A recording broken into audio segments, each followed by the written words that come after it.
Template menu. Bienvenue dans la deuxième vidéo de la série Template, dans laquelle on présentera le template menu ainsi que son fonctionnement. Ce template vous sera très utile car il s'applique à une grande majorité de projets.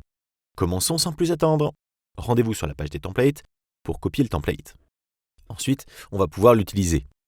Je ne vais pas vous le montrer dans cette vidéo, mais vous pouvez aussi très bien copier par exemple le nœud menu wrapper qui va en packager le menu et le mettre dans un autre projet pour utiliser le menu dans un projet déjà existant ou combiner un autre template. Pour ça, je vous invite à aller voir les vidéos du guide complet sur comment combiner les templates. Là, je vais juste vous expliquer un peu plus en détail le contenu de ce template. Le template menu donc permet de créer un menu avec différentes pages. Et ce menu est responsive, c'est-à-dire que quand on est en mode téléphone par exemple, on a un burger menu de 3 petites lignes comme ceci qui apparaît sur le côté, à partir duquel on peut changer de page. Si par exemple on est sur un ordinateur, on voit que le menu est différent et qu'on a un menu comme ça qui se met en haut, sur lequel on peut directement cliquer pour passer d'un écran à l'autre de cette manière. Le template utilise principalement deux mécanismes pour fonctionner. Le premier est le système d'écran. Donc, c'est ce nœud-là qui est un nœud écran. Le nœud écran, c'est un nœud qui contient plusieurs sous-nœuds écran au singulier, comme celui-là ou encore celui-là. Et l'intérêt de ces nœuds écran, ça va être le contenu des pages qu'on va afficher en fonction de l'écran sur lequel on est. Là, c'est très simple, on a juste un texte et c'est écrit screen 1, screen 2, screen 3, screen 4. Et voilà ce que permet de faire le nœud écran. Ensuite, en plus de ça, on va avoir une navigation. Là, en l'occurrence, on voit cette navigation en haut qui va permettre de, quand on clique sur un de ces boutons, changer l'écran courant sélectionné. Comment ça fonctionne ? Là, si je vais sur le nœud écran ici, on peut voir qu'on a une variable qui existe et qui s'appelle current screen, écran courant. Si je vais dans mes variables, on voit qu'elle est déclarée tout en haut sur le menu wrapper. Donc c'est une variable qui va permettre de savoir quel écran courant est actuellement sélectionné. Le nœud écran, ici, va avoir un petit graphe comme ça, qui va simplement observer la valeur de cette variable. En fonction de quelle valeur elle a, il va tout simplement changer d'écran. Cette action-ci s'appelle « changer d'écran » et ça va permettre de passer de l'écran qui est actuellement visible à un autre écran. Là, typiquement, si la variable current screen change et qu'on lui met la valeur screen 1, on affiche alors l'écran screen 1. Pareil si on a screen 2, screen 3 ou screen 4. Après, si vous voulez créer un nouvel écran, vous avez juste à rajouter dans la variable current screen, qui est ici, un nouvel écran, et ensuite ça va mettre à jour ce bloc qui va pouvoir donc changer d'écran. Disons maintenant qu'on va rajouter un écran. Vous allez voir qu'il y a quelques petits détails qui vont devoir être changés à des endroits. Allons voir notre variable, j'ajoute un nouvel écran, du coup screen 5. On voit que cela n'a pas bougé. Je vais donc enlever ce bloc et le recréer. Je vais remettre un switch sélection unique que je vais mettre sur current screen tout simplement. Et là, je vais juste rebrancher mes écrans à l'action changer d'écran qui leur correspond.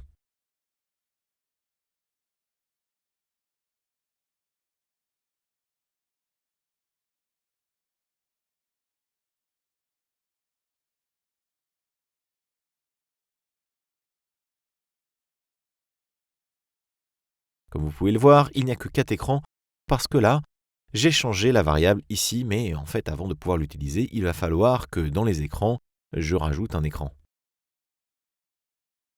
C'est très simple à faire. Il suffit en haut d'avoir une route qu'on va rajouter dans routeur par exemple, mais nous voyons ça dans une autre vidéo. Si vous voulez en savoir plus, n'hésitez pas à aller sur le guide complet pour gérer différentes pages. Là, si je rajoute un écran comme ça, on voit qu'il est rajouté en bas. Donc pour changer, si j'ai envie de mettre une image, que je mets une image dedans, je vais mettre aussi un bouton par exemple, pour que vous voyez un peu plus la différence. Là, j'ai mon écran 5. Et là, je retourne ici et je fais un changer d'écran. Donc là, j'ai juste mis à jour la partie écran. Ce qui est intéressant aussi, c'est qu'il y a une partie navigation qui me permet de manipuler les écrans.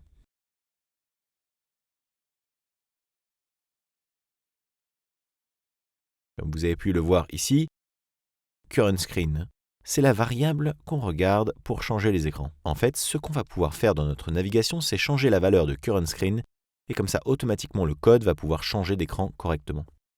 Comment cela fonctionne? On utilise un nœud qui s'appelle Size Query. En français, c'est le nœud de taille d'écran. C'est un nœud qui va permettre de dire « affiche les nœuds suivants » en fonction d'une condition qui est liée à la taille d'écran. Par exemple, on voit qu'en mode mobile, c'est la version avec un burger menu qu'on a vu tout à l'heure. C'est quand la largeur, la width de l'écran est inférieure à 600 pixels. Et on passe sur la taille desktop ordinateur en français, quand la largeur minimum, la min width, est de 600 pixels.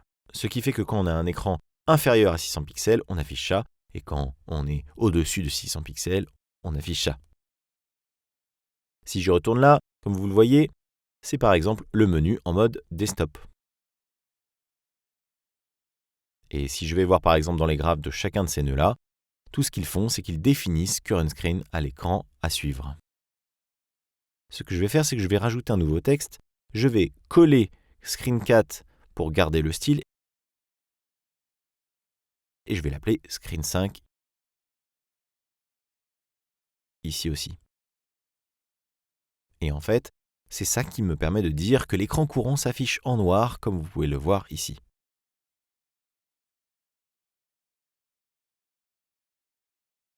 Mais par exemple, si je vais dans Screen4, on voit que Screen5 s'affiche ici aussi en noir. Pourquoi? Tout simplement parce que le bouton est désactivé dès qu'on a sélectionné l'écran courant, pour ne pas faire croire à l'utilisateur qu'il est sur un autre écran qu'il pourrait atteindre alors qu'il est sur cet écran-ci. Pour plus de détails comment marchent les écrans, n'hésitez pas à aller voir le guide complet sur ce sujet. Donc ici, on va mettre Screen5. Ici donc, on ne peut définir Current Screen car ça s'arrête à Screen4. Parce que c'est l'ancienne version et l'autre n'a pas été mise à jour. Je vais tout simplement l'enlever et le recréer comme ça. Donc là, je mets Screen5. Donc si je fais Play maintenant, vous voyez que ça met bien Screen5. Et les autres marchent toujours comme avant. Par contre, si je repasse en mode iPhone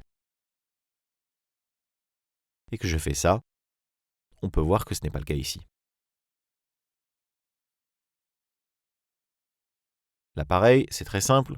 On voit qu'on en a 3, donc on pourrait rajouter le 4 et le 5. C'est le même principe. Donc je ne vais pas m'attarder dessus, mais juste pour vous montrer, avec le 4 par exemple ici, si je copie-colle, je vais pouvoir mettre Screen 4. Ici, on fait la gestion du désactivé, comme tout à l'heure. On transforme en formule et on dit Current Screen égale Screen 4. Voilà, tout simplement.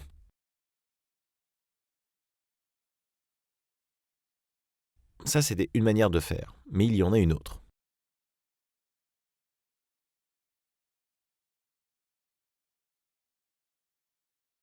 Dans le cadre de la version mobile, on voit ici qu'on définit la couleur en fonction de si c'est le screen courant ou pas. Voilà, et là, on ouvre le menu. Donc là, pareil, je vais mettre ça avec 4. Et si là, je fais Play, ça a rajouté le bouton en question pour Screen 4. Voilà, c'est tout pour le template menu. Après, vous pouvez aller dans plus de détails, le modifier, etc. N'hésitez pas à jouer avec, mais en tout cas, il vous fera une bonne base pour commencer déjà à créer la navigation de votre app. On a hâte de voir l'usage que vous en ferez.